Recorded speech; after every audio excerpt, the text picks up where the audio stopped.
ഇവിടെ മറവിട്ട് കിടക്കുന്ന മഹദിയുടെയും അവരുടെ മക്കളും അതുപോലെ ഷെയ്ഖുൽ ഹദീസും അതുപോലെ ഷെയ്ഖുൽ നബി കെ ഉസ്താദും അല്ലാഹു അവിടെയൊക്കെ ദർജകൾ അല്ലാഹു ഉയർത്തി കൊടുക്കട്ടെ. അവിടെയൊക്കെ സാന്നിധ്യം തന്നെയാണ് ഇവിടെ ബർക്കത്ത്. ഒരു നാട്ടിൽ അള്ളാഹുവിൻ്റെ നിഅമത്തും ബർക്കത്തൊക്കെ ഉണ്ടാവണമെങ്കിൽ വലൗ അന്നഹുൽ ഖുർആന ആമനൂ വത്തഖൗ ലഫതഹനാ അലൈഹിം ബറകാത്തിൻ മിനസ് സമാഇ വൽ അർദ്. ഒരു നാട്ടിൽ വെറുതെ റബ്ബിന്റെ ബർക്കത്തും നിഅമത്തൊന്നും ചൊരിഞ്ഞു കിട്ടൂല. ആ പ്രദേശം മുബാറക്കായ ഒരു പ്രദേശമായിട്ട് മാറണം. അല്ലാഹു പറഞ്ഞത് വലൗ അന്നഹുൽ ഖുർആന ആമനൂ വത്തഖൗ. ഒരു പ്രദേശങ്ങളിൽ താമസിക്കുന്നവർ അവർ യഥാർത്ഥ ഈമാനുള്ളവരാവുകയും തഖ്വയിൽ അധിഷ്ഠിതമായി ജീവിതം നയിക്കുന്ന വിഭാഗമാകുമ്പോൾ ചെയ്യുമ്പോഴാണ് ലഫതഹനാ അലൈഹിം ബറകാത്തിൻ മിനസ് സമാഇ വൽ അർദ്. ആ നാട്ടുകാരിലും ആ പ്രദേശത്തും ആകാശലോകത്തിൽ നിന്നും ഭൂമിയിൽ നിന്നുമുള്ള ബറക്കത്തിന്റെ കവാടങ്ങൾ നാം തുറന്നു കൊടുക്കുന്നത്. നാം ഒരു മുബാറക്കായ ഒരു മാസത്തിലാണ് നാം ഉള്ളത്. പരിശുദ്ധമായ റജബിൽ ബർക്കത്തിന് വേണ്ടി നാം ദുആ ചെയ്യുന്ന ഒരു മാസമാണ്. ആ ഒരു മാസത്തിൽ മുബാറക്കായ ഒരു സ്ഥലത്ത് ഒരുമിച്ച് കൂടാൻ ഭാഗ്യം ലഭിക്കുക, മുബാറക്കായ ഒരു മജ്ലിസിൽ ഒരുമിച്ച് കൂടാൻ വേണ്ടി ഭാഗ്യം ലഭിക്കുക, ഇതൊക്കെ നമ്മെ സംബന്ധിച്ചിടത്തോളം അൽഹംദുലില്ലാഹ് വലിയ ഭാഗ്യമാണ്. ഇതന്നെയാണ് റബ്ബിലേക്ക് എത്തിച്ചേരാനുള്ള വഴികൾ. ഇവിടെ ഓർമ്മപ്പെടുത്തിയതുപോലെ അള്ളാഹുവിലേക്ക് എത്തിച്ചേരാൻ ഒരുപാട് വഴികളുണ്ട്. വബ്തഗൂ ഇലൈഹിൽ വസീല. നിങ്ങൾ അള്ളാഹുവിലേക്ക് എത്തിച്ചേരാനുള്ള വസീല തേടണം എന്ന് ഖുർആൻ പറയുന്നുണ്ട്. മാധ്യമം, ഓരോ വഴികൾ, ആ വഴികൾ മുഖേന അള്ളാഹുവിലേക്ക് എത്തിച്ചേരുക. ആ ഒരു വഴികളിൽ വളരെ പ്രധാനപ്പെട്ട വഴിയായിട്ട് ബഹുമാനപ്പെട്ട ഇമാം ബൈളാവി റളിയല്ലാഹു തആല പരിചയപ്പെടുന്നത് മഹബ്ബത്തുൽ ഔലിയാ വസ്വാലിഹീൻ. അള്ളാഹുവിന്റെ മഹാന്മാരായ ഔലിയാക്കന്മാരെ സ്നേഹിക്കൽ, സ്വാലിഹീങ്ങളെ സ്നേഹിക്കൽ, ഔലിയാക്കന്മാരെ സ്നേഹിക്കൽ, അവരെ മുൻനിർത്തിക്കൊണ്ട് ദുആ ചെയ്യൽ. ബഹുമാനപ്പെട്ട ഇബ്നു ഹജർ റഹ്മത്തുള്ളാഹി അലൈഹി പറയുന്നുണ്ട്, സിയാറത്തിന്റെ ഉദ്ദേശം എന്താണ്? ഔലിയാക്കന്മാരെ സന്ദർശിക്കൽ കൊണ്ട്, സ്വാലിഹീങ്ങളെ സന്ദർശിക്കൽ കൊണ്ട് പ്രധാനമായിട്ട് വരുന്ന മുറാദ് അവരെ മുൻനിർത്തിക്കൊണ്ട് പ്രാർത്ഥിക്കലാണ്, അവരെ മുൻനിർത്തിക്കൊണ്ട് ദുആ ചെയ്യലാണ്, അവരെ പ്രശ്നങ്ങളും പ്രയാസങ്ങളും അവരെ മുൻനിർത്തിക്കൊണ്ട് അല്ലാഹുവോട് ദുആ ചെയ്യലാണ്. മഹാന്മാരായ മഹത്തുക്കളെ ഹക്ക് ജാ ബർക്കത്ത് കൊണ്ട് എന്റെ കാര്യം നേടിത്തരണമെന്ന് ദുആ ചെയ്യൽ. അത് ബഹുമാനപ്പെട്ട മുഹമ്മദ് റസൂലുള്ളാഹി സ്വല്ലല്ലാഹു അലൈഹി വസല്ലം തങ്ങൾ തന്നെ ആ രീതിയിൽ തവസ്സുലായിട്ട് ദുആ ചെയ്തതായിട്ടും കാണാൻ വേണ്ടി സാധിക്കും. മഹാന്മാരെ മുൻനിർത്തിക്കൊണ്ട് അള്ളാഹുവിന്റെ ഹബീബ് പോലും തനിക്ക് മുല തന്ന ഫാത്തിമ എന്ന് പറയുന്ന സഹോദരി മരണപ്പെട്ടപ്പോ അള്ളാഹുവിന്റെ ഹബീബ് ചെയ്ത ദുആ എന്താണ്? അല്ലാഹുമ്മ ഗ്ഫിർ ലി ഉമ്മി ഫാത്തിമ ബിഹഖി വബിഹഖിൽ അംബിയാഇ ഖബരി എന്നാണ്. അല്ലാഹുമ്മ ഗ്ഫിർ ലി ഉമ്മി ഫാത്തിമ, എനിക്ക് മുല തന്ന എന്റെ പ്രിയപ്പെട്ട മാതാവ് ഫാത്തിമ എന്ന് പറയുന്ന സഹോദരിക്ക് അല്ലാഹുവേ നീ പൊരുത്തപ്പെട്ടു കൊടുക്കണം. ബിഹഖി വബിഹഖിൽ അംബിയാഇ ഖബരി, എന്റെ ഹക്ക് കൊണ്ടും എനിക്ക് മുമ്പേ കഴിഞ്ഞു പോയ അമ്പിയാക്കന്മാരെ ഹക്ക് കൊണ്ടും. റസൂലുള്ളാഹി സ്വല്ലല്ലാഹു അലൈഹി വസല്ലം നാം ബഹുമാനപ്പെട്ട മഹാന്മാരുടെ ബർക്കത്ത് കൊണ്ട്, ബദരീങ്ങളുടെ ബർക്കത്ത് കൊണ്ട്, മൂന്നുപറ്റ മഹദിയുടെ ബർക്കത്ത് കൊണ്ട്, ശൈഖുൽ നബി കെ ഉസ്താദിന്റെ ബർക്കത്ത് കൊണ്ട് എന്നൊക്കെ നാം ദുആ ചെയ്യുന്നതിന്റെ വ്യക്തമായ തെളിവ് അള്ളാഹുവിന്റെ ഹബീബ് തന്നെ നമുക്ക് പഠിപ്പിച്ചു തന്നതാണ്. അതുപോലെ തന്നെ മരിച്ചുപോയ ആൾക്കാർക്ക് അവർക്ക് വേണ്ടി പ്രാർത്ഥിക്കുന്നത്, മയ്യിത്തിനൊക്കെ പ്രാർത്ഥിക്കുന്നത്, അവിടെ വെച്ച് തന്നെ ദുആ ചെയ്യുന്നത്. അല്ലാഹുവിന്റെ ഹബീബ് സല്ലല്ലാഹു അലൈഹി വസല്ലം തന്നെ അബൂ സലമ എന്ന് പറയുന്ന സഹാബി മരണപ്പെട്ടപ്പോ അല്ലാഹുവിന്റെ ഹബീബ് സല്ലല്ലാഹു അലൈഹി വസല്ലം തങ്ങൾ അവിടെ ദുആ ചെയ്യുകയാണ്. അല്ലാഹുമ്മ ഗ്ഫിർ ലി അബീ സലമ, മയ്യിത്തിന്റെ മുമ്പിൽ വെച്ച് പ്രാർത്ഥിക്കുകയാണ്. അല്ലാഹുമ്മ ഗ്ഫിർ ലി അബീ സലമ, അല്ലാഹുമ്മ നബ്ബിർ ദരിയഹു, അല്ലാഹുമ്മ വസ്സി ഖബ്റഹു. അല്ലാഹുവേ അബൂ സലമക്ക് നീ പൊരുത്തപ്പെട്ടു കൊടുക്കണം, അബൂ സലമയുടെ ഖബർ നീ വിശാലമായി കൊടുക്കണം, അബൂ സലമയുടെ ഖബർ നീ പ്രകാശപൂരിതമാക്കണം. ഇങ്ങനൊക്കെ അല്ലാഹുവിന്റെ ഹബീബ് സല്ലല്ലാഹു അലൈഹി വസല്ലം തങ്ങൾ ദുആ ചെയ്യുകയാണ്. അപ്പൊ നാം മരിച്ച മയ്യിത്തിന് വേണ്ടി ദുആ ചെയ്യുന്നത്, മഹാന്മാരെ മുൻനിർത്തിക്കൊണ്ട് അവരെ ഹക്ക് കൊണ്ട് ദുആ ചെയ്യുന്നത്, ഇതൊക്കെ ബഹുമാനപ്പെട്ട മുഹമ്മദ് റസൂലുള്ളാഹി സ്വല്ലല്ലാഹു അലൈഹി വസല്ലം തങ്ങൾ നമുക്ക് വ്യക്തമായിട്ട് കാണിച്ചു തന്നതാണ്. ഇമാം ശാഫിഈ റളിയല്ലാഹു അൻഹു പറയാണ്, എനിക്ക് വല്ല പ്രയാസം ബുദ്ധിമുട്ടുണ്ടാകുമ്പോൾ ഇമാം അബൂ ഹനീഫ റഹ്മത്തുള്ളാഹി അലൈഹി മുൻനിർത്തിക്കൊണ്ട് അവരെ ബർക്കത്ത് കൊണ്ട് അല്ലാഹുവേ എന്റെ പ്രയാസം തീർത്തു തരണേ എന്ന് ഞാൻ ദുആ ചെയ്യാറുണ്ടായിരുന്നെന്ന് ഇമാം ശാഫിഈ റളിയല്ലാഹു അൻഹു പറയാണ്. അപ്പൊ എന്താ, നമ്മുടെ ഇമാമിങ്ങൾ, നമ്മുടെ മുൻഗാമികളായ മഹത്തുക്കൾ അവരൊക്കെ കാണിച്ചെന്ന മാതൃകയാണ് നാം ചെയ്യുന്നത്. ഇവിടെ പറഞ്ഞല്ലോ, ആചാരങ്ങളെ അനാചാരങ്ങളാക്കുകയും അനാചാരങ്ങളെ ആചാരങ്ങളാക്കുകയുമാണ് ഇതൊക്കെ എതിർക്കുന്നൊക്കെ ചെയ്യുന്നത്. നമുക്ക് മുമ്പേ ഉള്ള മഹാന്മാർ കാണിച്ചു തന്ന, മഹത്തുക്കൾ കാണിച്ചു തന്ന, മുൻഗാമികൾ കാണിച്ചു തന്ന ആ വഴികളെ അനാചാരമെന്ന് പറഞ്ഞ് അതിനെ തള്ളുന്ന ഒരു സാഹചര്യമാണ് നമ്മുടെ മുന്നിൽ കടന്നു പോകുന്നത്. നാം ചെയ്യുന്ന എല്ലാ പ്രവർത്തനത്തിനും നമ്മുടെ മഹാന്മാരായ മഹത്തുക്കൾ കാണിച്ചു തന്ന വ്യക്തമായ മാതൃകയുണ്ട്. ആ ഒരു മാതൃക മുറുകെ പിടിച്ചുകൊണ്ടാണ് നമ്മുടെ മഹാന്മാരായ മശായിഖന്മാർക്ക് ഷെയ്ഖുന നബി കെ ഉസ്താദും ഷെയ്ഖ് ഹസൻ നസറത്ത് ബഹുമാനപ്പെട്ട അബ്ദുല്ലാഹു മർക്കദഹുമ അവരെ ശംസുല്ലമാൻ അബ്ദുല്ലാഹു മർക്കദ മഹാന്മാരായ മഹത്തുക്കൾ അവരൊക്കെ വന്ന് ഇവിടുന്ന് സിയാറത്ത് ചെയ്ത് മഹദിയുടെ ആ ബർക്കത്ത് നേടാൻ വേണ്ടി പരിശ്രമിച്ചിട്ടുണ്ടെങ്കിൽ നാമും അവരും തമ്മിൽ എത്ര വ്യത്യാസമാണ്. ആ മഹാന്മാരൊക്കെ കാണിച്ചു തന്ന നമ്മുടെ മുൻഗാമികളായ മഹത്തുക്കൾ കാണിച്ചെന്ന മാതൃക മുറുകെ പിടിച്ചുകൊണ്ട് മുമ്പോട്ട് പോയാലല്ലാതെ അവസാന കാലത്ത് വരുന്നവർ നന്നാവില്ലെന്ന് ബഹുമാനപ്പെട്ട മുഹമ്മദ് റസൂലുള്ളാഹി സ്വല്ലല്ലാഹു അലൈഹി വസല്ലം തങ്ങൾ പറഞ്ഞ ഹദീസ് നമുക്ക് കാണാൻ വേണ്ടി സാധിക്കും. അതുകൊണ്ട് തന്നെ പ്രിയപ്പെട്ടവരെ, നാം കടന്നു വരുന്ന ഈ വഴികളൊക്കെയും മഹാന്മാരായ മഹത്തുക്കളെ സ്നേഹിക്കലും അവരുടെ മഹബത്ത് കാണിക്കും. ഇവിടെ ഓർമ്മപ്പെടുത്തുകയുണ്ടായില്ലേ, വെള്ളത്തിന് ക്ഷാമം ഉണ്ടായപ്പോ, മഴക്ക് ക്ഷാമം ഉണ്ടായപ്പോൾ, പ്രയാസമുണ്ടായപ്പോ ആയിഷ ബീവി റളിയല്ലാഹു അൻഹ പറയാണ്, അള്ളാഹുവിന്റെ ഹബീബിന്റെ റൗള ശരീഫ് അവിടുന്ന് അള്ളാഹിനെ മുൻനിർത്തിക്കൊണ്ട് ദുആ ചെയ്യാൻ വേണ്ടി അവിടുത്തെ മഹാന്മാരായ സ്വഹാബിമാരോട് ആയിഷ ബീവി പറഞ്ഞ കാര്യം ഹദീസിൽ വന്ന കാര്യമാണ്.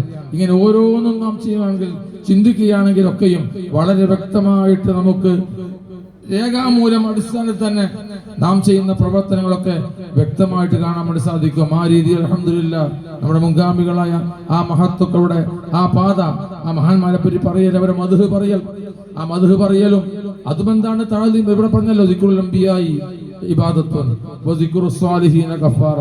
മഹദിയുടെ മഹത്വം നാം എന്തിനാ പറയുന്നത്? ശൈഖുന നബി കെ ഉസ്താദിന്റെ മഹത്വം എന്തിനാ പറയുന്നത്? ശൈഖുൽ ഹദീസിന്റെ മഹത്വം എന്തിനാ പറയുന്നത്? മൂന്ന് പെറ്റുമ്മയുടെ മഹദിയുടെ മഹത്വം എന്തിനാണ് പറയുന്നത്? അത് മുഖേന നമ്മുടെ പാപങ്ങൾ പൊറുക്കാനാണ്. മഹാന്മാർ ചരിത്രം എന്തിനാണ് പറയുന്നത്? അത് അവരെ ആരാധിക്കലാണോ? ആരാധിക്കലല്ല, അവരെ ബഹുമാനിക്കലാണ്, മഹത്വപ്പെടുത്തലാണ്. ദിക്റുൽ അംബിയാ ഇബാദ, അമ്പിയാക്കന്മാരെ പറ്റി പറയല്. പരിശുദ്ധ ഖുർആനിൽ 25 പ്രവാചകന്മാരുടെ ചരിത്രം ഇങ്ങനെ ഒരുപാട് സ്ഥലത്ത് ഇങ്ങനെ പറഞ്ഞുകൊണ്ടിരിക്കുകയാണ്. എന്തിനാ പറയുന്നത്? ആ പറയുന്നത് അത് പാഠം ഉൾക്കൊള്ളാൻ വേണ്ടിയാണ്, അവരുടെ ജീവിതത്തെ നാം ഉൾക്കൊള്ളാൻ വേണ്ടിയാണ്. അപ്പോ അതൊരു ഇബാദത്താണ്. സ്വാലിഹീങ്ങളെ മദ്ഹ് പറയൽ, മൂന്ന് പെറ്റുമാന്റെ മദ്ഹ് പറയൽ, മഹാന്മാരുടെ മദ്ഹ് പറയൽ, അത് കഫാറ, നമ്മുടെ പാപം പൊറുക്കാൻ വേണ്ടി കാരണമായി തീരുമെന്നാണ് ഹദീസിൽ വന്നിട്ടുള്ളത്. അതുകൊണ്ട് തന്നെ പ്രിയപ്പെട്ടവരെ, നാം ചെയ്യുന്ന ഇത് ഒരു വളരെ വ്യക്തമായ ഇബാദത്താണ്. അത് മുഖേന നമുക്ക് അള്ളാഹുവിന്റെ ബർക്കത്ത് ലഭിക്കണം. ഈ മുബാറക്കായ ഈ ഒരു മാസത്തിൽ തന്നെ അൽഹംദുലില്ലാഹ് ബർക്കത്ത് നിഅമത്തുകളൊക്കെ ചൊരിഞ്ഞു കിട്ടുന്ന യുസബ്ബു ഫിഹിൽ ബറകാത്ത് എന്ന് പറഞ്ഞ വളരെ പുണ്യമുള്ള മാസമാണിത്. ആ ബർക്കത്ത് നേടിയെടുക്കാനുള്ള വഴികളാണ് നാം ചെയ്യേണ്ടത്. ബർക്കത്ത് എടുക്കാനുള്ള വഴി തന്നെയാണ് ഈ പറഞ്ഞത്. നേരത്തെ യൂസുഫ് പറഞ്ഞില്ലേ, ബാറക്കനാ ഹൗലഹു എന്ന് പറഞ്ഞത് എന്തിനു വേണ്ടിയാണ്? മസ്ജിദുൽ അഖ്സയും ചുറ്റുപാടുള്ള പ്രദേശവും ബർക്കത്ത് ലഭിക്കാനുള്ള കാരണം എന്താ പറഞ്ഞത്? മഹാന്മാരായ മഹത്തുക്കളുടെ സാന്നിധ്യം, അവർ മറുപട്ട് കിടക്കുന്നത്, അതാണ് നമ്മുടെ ഈ പ്രദേശത്തിന് അൽഹംദുലില്ലാഹ് ബർക്കത്ത് ലഭിക്കാൻ കാരണമായിട്ട് തീർന്നിട്ടുള്ളത്. അല്ലാഹു തആല ഖിയാമത്ത് നാൾ വരെ ഇതിവിടെ നിലനിർത്തട്ടെ എന്ന് നമുക്ക് പ്രാർത്ഥിക്കേണ്ടതുണ്ട്. അതുപോലെ തന്നെ ബർക്കത്ത് ലഭിക്കാനുള്ള ഒരുപാട് വഴികളുണ്ട്. ഹബീബായ മുഹമ്മദ് റസൂലുള്ളാഹി സ്വല്ലല്ലാഹു അലൈഹി വസല്ലം പഠിപ്പിച്ച ഒരുപാട് വഴികളുണ്ട്. നാം സലാം ചെല്ലുക എന്നുള്ളത് അത് ബർക്കത്ത് നേടാനുള്ള വഴിയാണ്. എനിക്ക് ഒരുപാട് വർഷം ഖിദ്മത്ത് ചെയ്ത അനസ് റളിയല്ലാഹു തആല അൻഹുവിനോട് ബഹുമാനപ്പെട്ട മുഹമ്മദ് റസൂലുള്ളാഹി സ്വല്ലല്ലാഹു അലൈഹി വസല്ലം ഇദാ ദഖൽത ബൈതക വസല്ലിം അലാഹി, നീ വീട്ടിൽ പ്രവേശിക്കുമ്പോൾ അസ്സലാമു അലൈക്കും എന്ന് പറയണം, എന്നാൽ വീട്ടിൽ ബർക്കത്ത് ഉണ്ടാകും. വീട്ടിൽ പ്രവേശിക്കുമ്പോൾ എന്താ? സലാം ചെല്ലൽ. അത് വലിയൊരു ബർക്കത്ത് ലഭിക്കാനുള്ള വഴിയാണ്. മഹാന്മാരെ ഓർമ്മിക്കലും അവരെ സ്മരിക്കലും അവരെ സ്നേഹിക്കലും ബർക്കത്ത് ലഭിക്കാനുള്ള വഴി പോലെ തന്നെയാണ്. മറ്റൊരു വഴിയാണേത്, നമ്മുടെ വീട്ടിൽ പ്രവേശിക്കുമ്പോൾ സലാം ചെല്ലുക എന്നുള്ളത്. വീട്ടുകാർക്കും അഹ്ലുകാർക്കും ഒക്കെയും ബർക്കത്ത് ലഭിക്കാനുള്ള വഴിയാണെന്നാണ്. ഇദാ ദഖൽതും ബുയൂതൻ ഫസല്ലിമു അലാ അൻഫുസികും തഹിയ്യതൻ ഇൻദല്ലാഹി മുബാറക. പരിശുദ്ധ ഖുർആൻ തന്നെ പറയാണ്, വീട്ടിൽ പ്രവേശിക്കുമ്പോൾ സലാം ചെല്ലണം, അത് വലിയൊരു അഭിവാദ്യമാണ്, അത് മുബാറക്കും കൂടിയാണെന്ന്, അവിടെ ബർക്കത്ത് ലഭിക്കാനുള്ള വഴിയും കൂടിയാണെന്ന് പരിശുദ്ധ ഖുർആൻ തന്നെ പറയുന്നു. അപ്പോ പുറത്തു പോകുമ്പോൾ ചിലപ്പോ മറ്റുള്ളവരെ കാണുമ്പോൾ സലാം ചെല്ലും, പക്ഷെ വീട്ടിൽ കയറുമ്പോൾ ചിലപ്പോ വീട്ടുകാരോട് സലാം ചെല്ലുന്ന ഒരു സ്വഭാവം ചിലപ്പോൾ നമുക്ക് ഉണ്ടാവില്ല. നമ്മൾ ബർക്കത്ത് ലഭിക്കാനുള്ള വഴിയാണത്. ഇനി ആരും ഇല്ലെങ്കിലും ഒരു വീട്ടിൽ പ്രവേശിക്കുമ്പോൾ വീട്ടിൽ ആരുമില്ല, എന്നാ എന്ത് ചെയ്യണം? അസ്സലാമു അലൈനാ വഅലാ ഇബാദില്ലാഹി സ്വാലിഹീൻ എന്ന് ചൊല്ലിക്കൊണ്ട് അവിടെ അല്ലാഹുവിന്റെ മലായിക്കത്തുകൾ ഉണ്ടാകും. സാലിഹീങ്ങളായ അടിമകൾ ഉണ്ടാകും. അവർക്ക് വേണ്ടി സലാം ചെല്ലണമെന്നാണ് ബഹുമാനപ്പെട്ട മുഹമ്മദ് റസൂലുള്ളാഹി സ്വല്ലല്ലാഹു അലൈഹി വസല്ലം തങ്ങൾ നമ്മോട് പറഞ്ഞു തന്നിട്ടുള്ളത്. അതുപോലെ തന്നെ ബർക്കത്ത് ലഭിക്കാൻ നാം ബാരിക്കാനാ ഫി റജബിൻ വ ശഅബാൻ എന്ന് ദുആ ചെയ്യുമ്പോൾ ബർക്കത്ത് എന്ന് പറയുമ്പോൾ ചിലപ്പോൾ നാം വിചാരിക്കും ഒരുപാട് കാശ് കിട്ടുക എന്നുള്ളതാണ്. ബർക്കത്തും അത് ഒരുപാട് വിപുലമായ മാനയാണ്.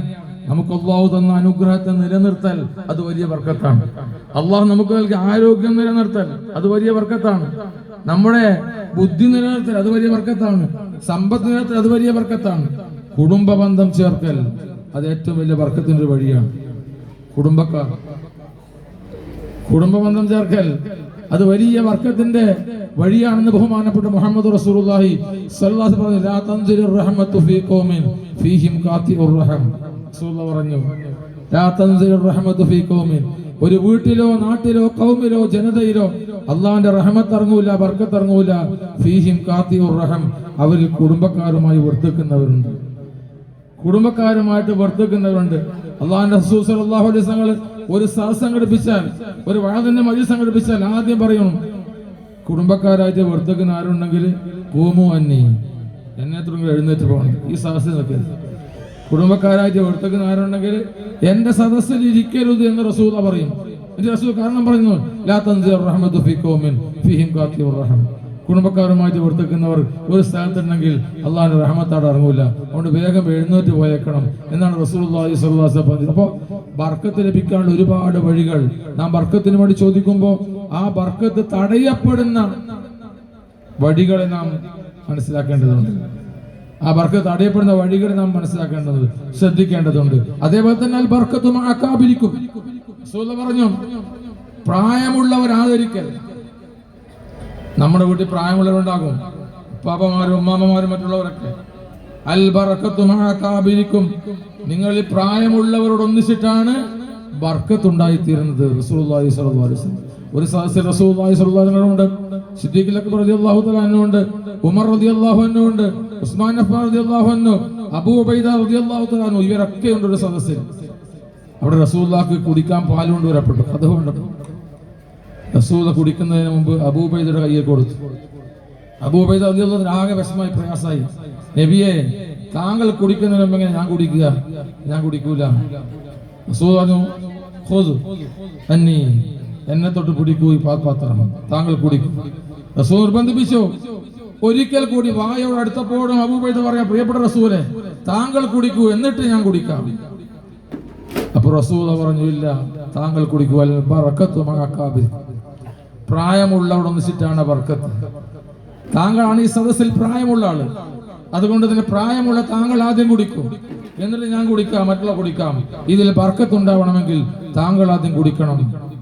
പ്രായമുള്ളവരെ അവഗണിക്കപ്പെടുന്ന ഒരു കാലഘട്ടം. നമ്മുടെ യുവത്വത്തിന്റെ ചോരത്തിളപ്പിൽ പ്രായമുള്ളവർ ചിലപ്പോൾ നമ്മുടെ കണ്ണിൽ പുച്ഛമായി തോന്നുന്ന ഒരവസ്ഥ വന്നു പോകരുത്. അവരാണ് നമ്മുടെ വീട്ടിന്റെ ബർക്കത്ത്, അവരാണ് നമ്മുടെ നാട്ടിന്റെ ബർക്കത്ത്, അവരാണ് നമ്മുടെ പള്ളിയുടെ ബർക്കത്ത്. പ്രായമുള്ളവരുണ്ടാകുമ്പോൾ അവരാദരിക്കലും ബഹുമാനിക്കലും അത് ബർക്കത്ത് ലഭിക്കാനുള്ള മറ്റൊരു വഴിയായിട്ടാണ് ബഹുമാനപ്പെട്ട മുഹമ്മദ് റസൂലുള്ളാഹി സ്വല്ലല്ലാഹു അലൈഹി വസല്ലം. അപ്പോൾ ചുരുക്കത്തിൽ ബർക്കത്ത് ലഭിക്കാനുള്ള ഒരുപാട് വഴികൾ, ആ വഴികളെ നാം കണ്ടെത്തുകയും ബർക്കത്തിനെ തടയപ്പെടുന്ന വഴികളെ നാം കണ്ടെത്തുകയും ചെയ്യണം. അവിടെയാണ് വലൗ അന്നഹുൽ ഖുർആന വത്തഖൗ ലഫതഹനാ അലൈഹിം ബറകാത്തിൻ മിനസ് സമാഇ വൽ അർദ് വലാകിൻ കസ്സബൂ. എന്ന് പറഞ്ഞുകൊണ്ട് ആ ഈമാനും തഖ്വയും റബ്ബിനെ പൊരുത്തപ്പെട്ട ജീവിതവും ഉണ്ടെങ്കിലാണ് ബർക്കത്തുണ്ടായിത്തീരുന്നത്. പക്ഷേ അതിനെതിരെയാണ് ജനങ്ങൾ അധികവും പ്രവർത്തിക്കുന്നത്. അതുകൊണ്ട് തന്നെ അള്ളാഹുവിന്റെ ശിക്ഷകൾ അവർക്ക് വന്നുകൊണ്ടിരിക്കുന്നു എന്ന് പരിശുദ്ധ ഖുർആൻ പറയുമ്പോൾ അള്ളാഹുവിന്റെ മുബാറക്കായ ഒരു പ്രദേശമാകാൻ ഭാഗ്യം ലഭിച്ച പ്രദേശം എന്ന രീതിയിൽ ഈ ഒരു മുബാറക്കായ ഒരു അവസ്ഥ നിലനിർത്താനുള്ള തൗഫീഖ് അള്ളാഹു നമുക്ക് നൽകി അനുഗ്രഹിക്കട്ടെ എന്ന് മാത്രം പ്രാർത്ഥിച്ചുകൊണ്ട് ഇൻഷാ അല്ലാഹ് ഇവിടെ സമയം ദീർഘിക്കുന്നതുകൊണ്ട് തന്നെ ദിക്റും ദുആയും മജ്‌ലിസൊക്കെ നടക്കാനുള്ളത് കൊണ്ട് ഞാൻ നിർത്തുകയാണ്. അൽഹംദുലില്ലാഹി റബ്ബിൽ ആലമീൻ. അസ്സലാമു അലൈക്കും വറഹ്മത്തുള്ളാഹി.